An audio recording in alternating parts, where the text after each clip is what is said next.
If you can do this many push-ups in a row, Harvard scientists say your risk of heart attack is over 30 times less. Yes, being able to do 20 push-ups in a row is generally considered good and reflects a reasonable level of upper body strength and endurance. The quote you provided suggests that according to a study, the risk of heart disease decreases as the number of push-ups you can perform increases. Here's a breakdown based on the information you provided. If you can do 40 or more push-ups, that's considered excellent. If you can do 15 or 20 push-ups, it's still good but may be considered somewhat less than excellent according to the context of the study.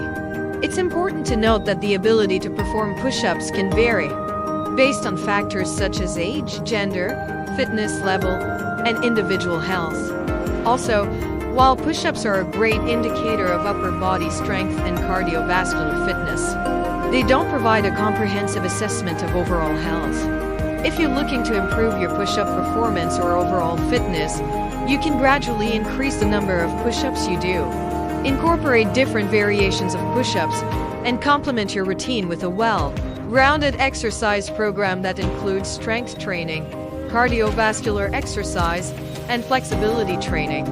Always listen to your body, and if you have any health concerns or pre-existing conditions, it's advisable to consult with a healthcare professional or a fitness expert before starting a new exercise program.